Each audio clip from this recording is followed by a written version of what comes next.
اور ابھی تک بھی اس کے بھرپور طریقے سے فعال ہونے کے جو چانسز ہیں اس میں بہت سارے ایسے عوامل جو نظر انداز ہو رہے ہیں، اور پھر جو مینٹیننس کرنی ہے وہ تو صوبائی حکومت نے جس طرح سے کرنی ہے، اس پہ بھی بات کر رہے تھے. بریک پہ جائیں گے، واپس آئیں گے، الیکٹرانک ووٹنگ مشین کے حوالے سے گفتگو کریں گے. کیا پلان ہے حکومت کا؟ بریک کے بعد بابر اعوان صاحب ہمارے ساتھ ہوں گے، آپ بھی ہمارے ساتھ رہیے. Welcome back. حکومت پنجاب نے اس بار حوالے سے اعلان کیا ہے کہ جو آنے والے بلدیاتی انتخابات ہیں اس میں الیکٹرانک ووٹنگ مشین کا استعمال کیا جائے گا. سو یہ کس طرح سے ممکن ہوگا، اس کی میکنزم کیا ہے، اس کی کیپیسٹی بلڈنگ کس طرح سے ہے، ٹریننگ کیسے ہوگی، سرمایہ کہاں سے آئے گا، ان سارے پہلو پر بھی بات کریں گے. ہمارے ساتھ موجود ہے بابر اعوان صاحب، مشیر برائے پارلیمانی امور. بہت شکریہ بابر صاحب میں جوائن کرنے کے لیے. الیکٹرانک ووٹنگ مشین بڑی کنٹروورشل اس لیے کیونکہ آلریڈی رانا ثناء اللہ صاحب کہہ چکے ہیں مشینوں کو آگ لگا دیں گے، بلاول کہہ چکے ہیں الیکشن کے رزلٹ کو ہم مانیں گے نہیں. سو جس قدم کی بنیاد ہی اتنی کنٹروورشل ہو تو یہ کیسے اس میں سے ہم کنٹروورسی کا ایسپیکٹ نکالیں گے تاکہ سب کے لیے قابل قبول ہو الیکشن؟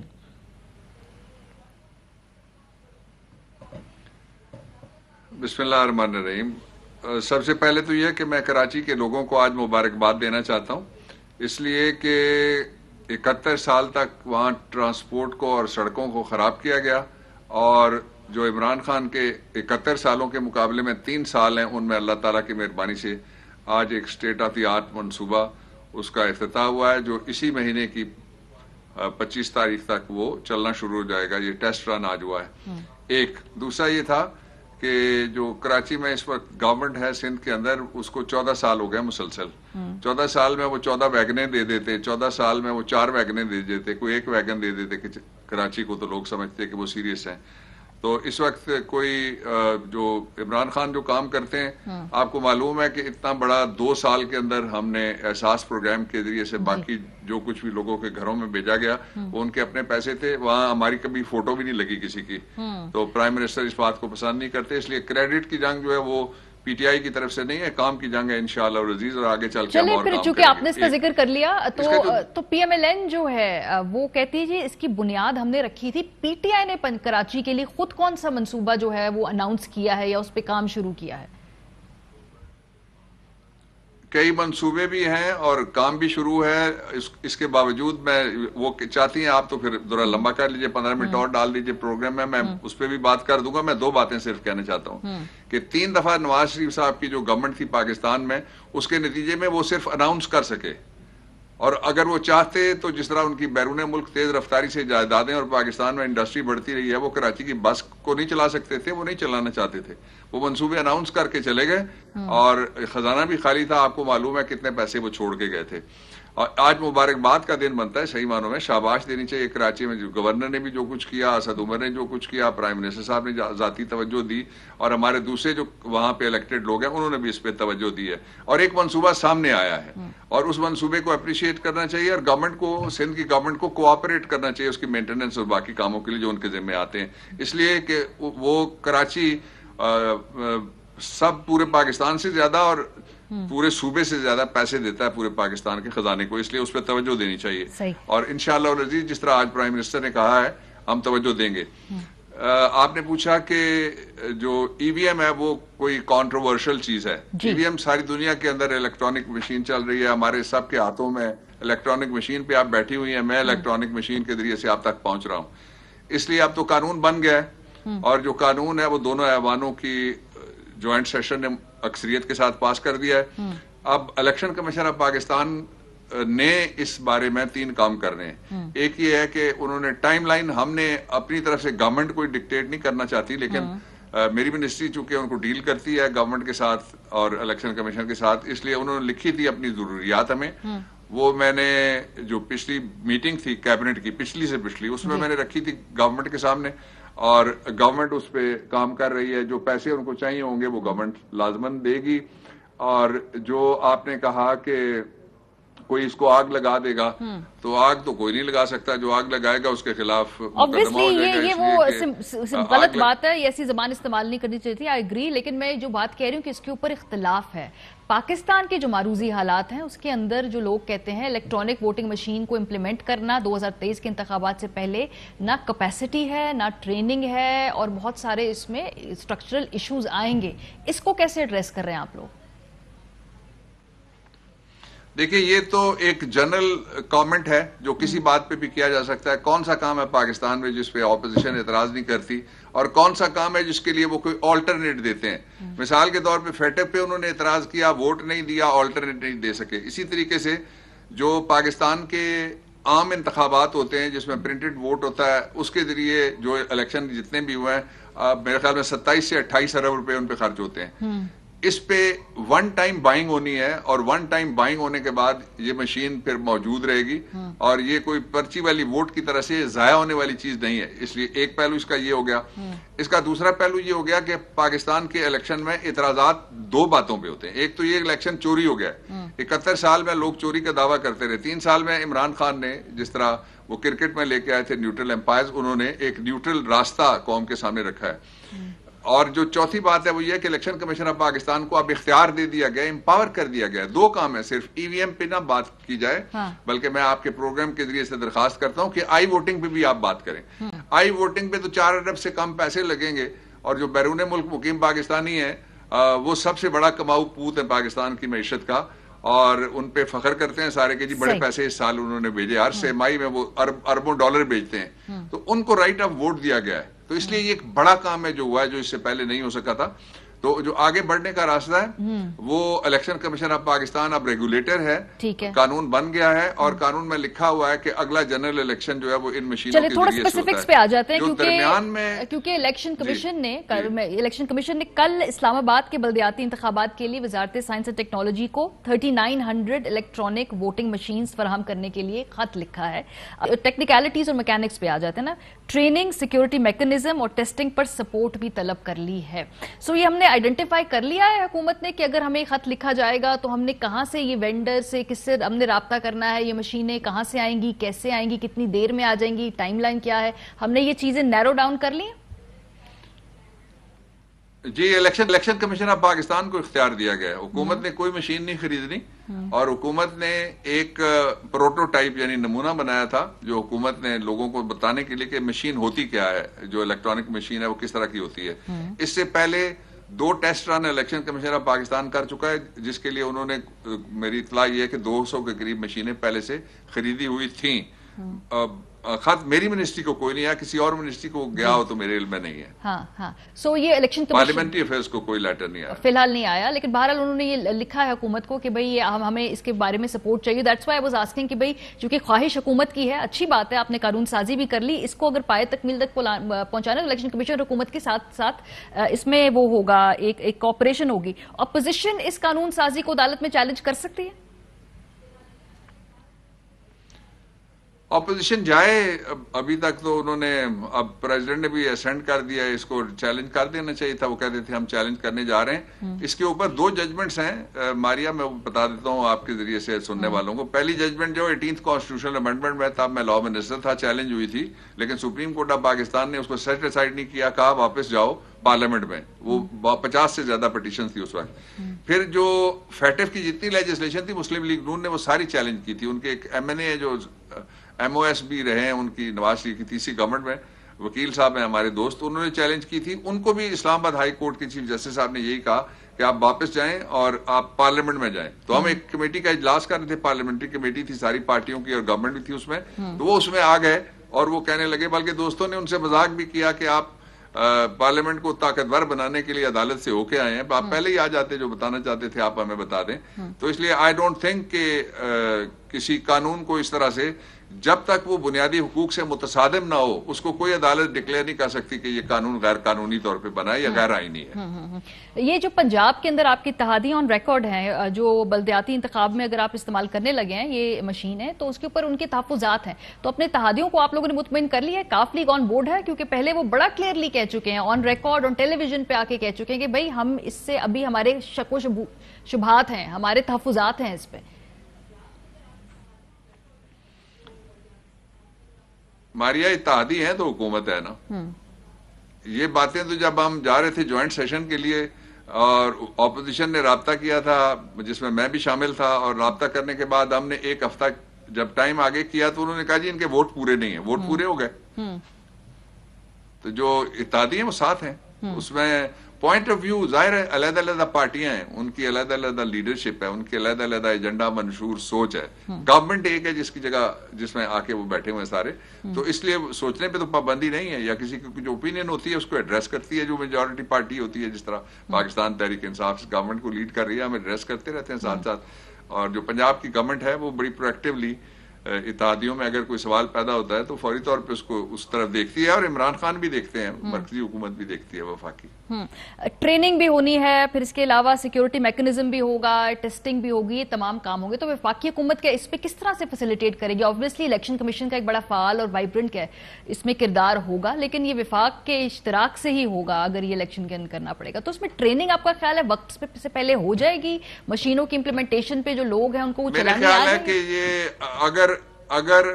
اگر اور مگر دونوں کا ٹائم گزر گیا ہے, لیجسلیشن ہو چکی ہے, الیکشن کمیشن آف پاکستان کے پاس کیپیسٹی ہے, وہ الیکشن کرواتے ہیں, پہلے بھی کرواتے رہے ہیں, صرف موڈ تھوڑا سا تبدیل ہوا ہے اور میکنزم تھوڑا سا بدلا ہے. اور اس سے پہلے بھی آپ کو یاد ہے مشینیں استعمال بھی ہوئیں, اور پھر جو 2013 کا الیکشن تھا وہ بھی آپ کے سامنے ہے, اس سے پہلے والے الیکشن اس پہ سوال اٹھتے تھے. سوال ختم کرنے کے لیے جہاں بھی الیکشن کمیشن آف پاکستان کو گورنمنٹ کی جو معاونت چاہیے وہ 100% گورنمنٹ کرے گی. اور جو ان کی طرف سے ایک خط میری منسٹری کو جو پارلیمنٹری افیئرز ہے اس کو جو آیا تھا, اس میں ہم نے فوری طور پہ وہ اپنی جو خط آنے کے فوراً بعد ہم نے وہ کیبنٹ میں رکھا, اور جو متعلقہ منسٹریز ہیں ان کو لکھ دیا گیا ہے جو الیکشن کمیشن آف پاکستان نے کہا, یہ کہا جا چکا ہے ان کو کہ وہ ان کو انیبل کریں. الیکشن کمیشن آف پاکستان کے 3 کام ہیں جو بڑے کرنے والے ہیں. ایک کام تو یہ ہے کہ بیرون ملک مقیم پاکستانی ہیں ان کے لیے ٹائم لائن دے کے تاکہ ووٹ رجسٹریشن ہو سکے. اس سے پہلے ایک دفعہ کوشش کی گئی تھی تو تقریباً 4,500 ہزار ووٹ ٹوٹل رجسٹر ہوئے تھے, اس لیے کہ کمپین نہیں ہوئی تھی. ایک وہ یہ انہوں نے کرنا ہے. دوسرا یہ کہ جو پروکیورمنٹ ہے اس کا بھی پروسیس ہے. مشینیں گورنمنٹ نے بھی دیکھی ہیں, میں نے بھی دیکھی ہیں بطور انچارج منسٹر, اور جو پرائم منسٹر صاحب ہیں انہوں نے بھی دیکھی ہیں, کابینہ نے بھی دیکھی ہیں, پارلیمنٹ نے بھی دیکھی ہیں, اور الیکشن کمیشن آف پاکستان نے بھی متعدد کمپنیوں کی جو بیرون ملک مختلف الیکشن کروا چکی ہیں وہ مشینیں دیکھی ہوئی ہیں. کون سی مشین خریدنی ہے یہ وہ کریں گے. اور پھر یہ کہ ہم گورنمنٹ کی جو خواہش ہے جو الیکشن کمیشن آف پاکستان کے سامنے بھی ہم نے رکھی ہے وہ یہ ہے کہ دسمبر کے مہینے میں ہی یہ عمل شروع ہو جانا چاہیے تاکہ اس میں کوئی تاخیر کا کوئی پہلو نہ نکل سکے. سر آپ لوگوں کا کیا اسٹیمیٹ ہے, کتنی مشینیں چاہیے ہوں گی, اس پہ کتنا خرچہ آئے گا؟ یہ آپ لوگوں نے تخمینہ تو لگایا ہوگا obviously, کیونکہ آپ سے election commission at the end of the day وہ مانگے گا, لیکن اپروکسیمیٹلی کیا آپ کے پاس اس میں رینج ہے اور کیا اس میں انڈرسٹینڈنگ ہے؟ نہیں, ہم اس لیے تخمینہ we do not want to put the cart before the horse, اس لیے ہم نے تخمینہ نہیں لگایا کہ یہ پروکیورمنٹ کا ہم نے کام ہی سارے کا سارا جو ہے وہ دیکھیں نا. سوال جو اٹھ رہے تھے ان میں سے ایک سوال یہ تھا کہ یہ حکومت کی مشین ہوگی, یہ بری مشین بھی کوئی بری ہوتی ہے, اور حکومت کی کون سی مشین ہوگی؟ جب یہ الیکشن ہوگا اس وقت پاکستان تحریک انصاف اپنا 5 سال انشاءاللہ پورا کرنے کے بعد الیکشن میں چلی جائے گی. وہ تو ایک انٹرم گورنمنٹ ہوگی جس کے پاس یہ مشین ہوگی, یہ تو سرکار کی اور ریاست پاکستان کی مشین ہوگی. اور اس کی جو مینوفیکچرنگ ہے وہ جس کمپنی کو اگر پاکستان میں کسی کو کہتے ہیں وہ بھی کیپیسٹی موجود ہے, باہر سے الیکشن کمیشن آف پاکستان جو چوائس کرنا چاہتا ہے تو government is behind the election commission, ان کو انیبل بھی ہم پہلے بھی ہم نے کیا ہے, اور اب لیجسلیشن کے بعد ان کی ذمہ داری ہے اور ہمارا فرض ہے کہ ہم ان کی جو معاونت بھی مانگیں گورنمنٹ ان کو معاونت دے گی. ٹھیک ہے. اچھا تھوڑا سا آگے بڑھتے ہیں. یہ چیئرمین نیب کی تقرری کے حوالے سے یہ ایک خبر وزارت قانون کے وساطت سے چھپی کہ 3/2021 کو جمعے کے روز صدر مملکت عارف علوی کو چیئرمین نیب کی تعیناتی کے لیے سمری ارسال ہو گئی ہے, جس کے بعد صدر مملکت عارف علوی وزیر اعظم کو نئے چیئرمین کے ناموں پر خط لکھیں گے. یہ جو پروسیس ہے اس حوالے سے یہ جو سمری ارسال ہونے کی تردید یا کوئی تصدیق یا یہ جو پروسیس ہے ابھی کہاں تک پہنچا ہے؟ یہ پروسیس چل رہا ہے جی, میں اس کی تصدیق کرتا ہوں. پروسیس چل رہا ہے اور پروسیس میں جو ایک سے زیادہ نام ہے. ٹھیک ہے. اور جو موجودہ اس وقت چیئرمین نیب ہے ان کا نام بھی ان ناموں کی فہرست میں ہے یا نہیں ہوگا؟ اب میں نام اسپیسیفک نہیں کر سکتا, لیکن وہ بھی کنسیڈر ہو سکتے ہیں اور نئے نام بھی ہیں. ٹھیک ہے, اور یہ آپ لوگوں کے لیے ذہن میں کیا ٹائم لائن ہے کہ کب تک آپ لوگ یہ نام فائنل کر کے اس کے حوالے سے پھر مشاورت شروع کر دیں گے؟ تو وہ کوئی حکومت نے اپنے لیے ٹائم لائن, اپنے لیے کوئی ڈیڈ لائن رکھی ہے؟ مشاورت کا عمل شروع ہے, وہ کوئی تاخیر نہیں ہونی چاہیے. آئی ڈونٹ تھنک سو کہ اس میں کوئی لمبی تاخیر کا کوئی پہلو نکلے گا, اس لیے کہ یہ سب سے اہم ادارہ ہے اس اعتبار سے کہ واچ ڈاگ ہے پاکستان کے خزانے کا, تو اس کا جو ہیڈ ہے اس کو, ادارے کو ہیڈ لیس نہیں چھوڑا جا سکتا. سو اس کے بعد کیا آپ کا کوئی پلان ہے کہ اپوزیشن کے ساتھ بھی گفتگو ہوگی اس ایشو کے اوپر, اس تعیناتی کے بارے میں کوئی اس پہ بھی غور کیا جا رہا ہے؟ کیا یہ بھی ہے آن دا کارڈز؟ دیکھیے اب تو قانون بن گیا نا, جس میں قانون میں لکھا ہوا ہے کہ صدر پاکستان مشاورت کریں گے اور 2 لوگوں سے وہ مشاورت کریں گے. یہ مشاورت وہ والی نہیں ہے جو کانسٹیٹیوشنل مشاورت نہیں ہے, یہ ایک سبارڈینیٹ لیجسلیشن کا پیس ہے جو ایک قانون ہے, اس کی مشاورت ہے. اور صدر پاکستان کو اس لیے یہ رول ملا ہے کہ وہ اپوائنٹنگ اتھارٹی ہیں چیئرمین نیب کی, اور چیئرمین نیب جو بھی صدر پاکستان ہوتے ہیں جا کے ان کو اپنی رپورٹ پیش کرتا ہے, ان کے سامنے جواب دیا ہے. اپوائنٹنگ اتھارٹی کا مطلب ہوتا ہے ہائرنگ اینڈ فائرنگ اتھارٹی بھی, جو سروس لاز کی زبان میں. تو اس لیے وہ وزیر اعظم صاحب سے بھی اور اپوزیشن لیڈر جو اس ادارے کے ملزم بھی ہیں ان سے بھی وہ مشاورت کریں گے. یعنی سر وہی جن سے پہلے آپ مشاورت نہیں کرنا چاہتے تھے, اب آپ کی پارٹی کے صدر جو ہیں وہ چونکہ آبویسلی وہ فیڈریشن کے کوئی ریپرزینٹ کرتے ہیں, وہ ان سے بات کر لیں گے, دیٹ از اوکے؟ جی ماریا, ہماری پارٹی کے جو صدر کا مطلب سربراہ ہوتا ہے وہ چیئرمین عمران خان ہے. آپ کی پارٹی سے تعلق رکھنے والے وہ جی الیکٹڈ صدر ہیں, یہ الیکٹڈ صدر ہیں. ٹھیک ہے, تو وہ شہباز شریف صاحب سے کر سکتے ہیں گفتگو, مشاورت وزیر اعظم نہیں کر سکتے. اور وہ ایک ایسے عہدے سے وزیر اعظم جو ہیں وہ بھی الیکٹڈ ہیں, اور جو پارلیمانی ہمارا نظام ہے اس کے آرٹیکل 50 میں لکھا ہوا ہے کہ جو پارلیمنٹ ہے اس میں صدر, قومی اسمبلی اور سینٹ, اور جو واحد بڑی دلچسپ بات یہ ہے کہ پارلیمانی دنیا میں واحد عہدہ جو سلیکٹڈ ہوتا ہے, الیکٹڈ نہیں ہوتا, سلیکٹڈ ہوتا ہے, الیکٹڈ نہیں ہوتا, وہ اپوزیشن لیڈر کا ہوتا ہے. صحیح, بہت شکریہ. بابر اعوان صاحب ہمارے ساتھ موجود تھے, آپ کی تصدیق کر رہے تھے کہ چیئرمین نیب کی تبدیلی کے حوالے سے جو پروسیس ہے وہ شروع ہو چکا ہے, اس میں کچھ نئے نام بھی ہے اور موجودہ جو چیئرمین صاحب ہے ان کا نام بھی ہو سکتا ہے. انہوں نے بہت کیٹیگوریکلی اس کے بارے میں ناموں کی تصدیق یا تردید نہیں کی. بریک پہ جائیں گے, واپس آئیں گے. پاکستان نے جو ہیومن رائٹس کی ایک سمٹ تھی جمہوریت کی, اس میں عدم شرکت کی ہے, اس کا کیا مطلب ہے, اور پورے اوور آل جو ہماری فارن پالیسی ہے اس کا ایک جائزہ لیں گے. بریک کے بعد ہمارے ساتھ رہیے. Welcome back. امریکہ میں ہونے والی جو جمہوریت سمٹ تھی, پاکستان نے اس میں شرکت سے معذرت کر لی تھی. یہ سمٹ جو ہے اس کا تھوڑا سا ہم آپ کو بیک گراؤنڈ بتاتے ہیں کہ 1990 میں سر جنگ کے بعد اگر ہم بات کریں تو یہ پہلا موقع ہے امریکہ نے ایک پہلی جمہوریت سمٹ کا انعقاد کیا ہے جس میں دنیا بھر کے 100 سے زائد جمہوری ممالک کے سربراہان کو دعوت دی گئی تھی. 2 روزہ یہ ورچوئل سمٹ تھی جو 9 اور 10 دسمبر کو امریکی صدر جو بائیڈن کی سربراہی میں منعقد ہونی تھی. امریکہ نے جنوبی ایشیائی ممالک میں صرف 4 ممالک کو سمٹ میں شرکت کی دعوت دی تھی, جس میں پاکستان, بھارت, نیپال اور مالدیو شامل تھے. مگر دفتر خارجہ نے سمٹ کے آغاز سے صرف 1 روز پہلے سمٹ میں شامل ہونے سے معذرت کر لی ہے. پاکستان کی جانب سے جو وجہ کچھ خاص نہیں پیش کی گئی, مگر کچھ وجوہات ظاہر سی بات ہے بہت زیادہ واضح ہیں. امریکی صدر جو بائیڈن نے اس موقع پہ اگر ان کا بیان دیکھے کہا کہ عالمی آزادی کو آٹوکریٹس کی بڑھتی طاقت, برآمدات میں اثر و رسوخ اور جبر کے جواز پیش کرنے کے خطرات لاحق ہیں, اور امریکہ نے روس اور بالخصوص چین کے بڑھتے اثر و رسوخ روکنے کے لیے 100 سے زائد جمہوری ممالک کو دعوت دی تھی. جو کچھ لوگ یہ بھی سمجھتے ہیں کہ بھئی نئی صف بندیاں ہو رہی ہیں, نئے بلاکس شاید بن رہے ہیں. چین, روس, ترکی سمیت وسطی ایشیا, مشرق بعید, مشرق وسطی اور شمالی افریقہ کے ممالک کو اس سمٹ میں شمولیت کی دعوت نہیں دی گئی تھی. سو یہ سچویشن ہے. امریکہ کی جانب سے جب حالانکہ تائیوان کو دعوت نامہ بھیجا تھا جس پہ چینی وزارت خارجہ نے سخت رد عمل دیا تھا. انہوں نے کہا تائیوان کی دعوت سے ظاہر ہوتا ہے کہ امریکہ جمہوریت کو صرف اپنے جغرافیائی سیاسی مقاصد کو آگے بڑھانے, دوسرے ممالک پر ظلم کرنے, دنیا کو تقسیم کرنے اور اپنے مفادات کی تکمیل کے لیے ایک ٹول کے طور پہ استعمال کر رہا ہے. ایک اور جو ڈیولپمنٹ ہے وہ یہ کہ چین میں جو فروری میں ہونے والے بیجنگ سرمائی اولمپکس ہیں 2022 میں, اس میں امریکہ نے اس کا سفارتی بائیکاٹ کر دیا ہے, اور اس سلامتی سفارتی بائیکاٹ کی وجہ سے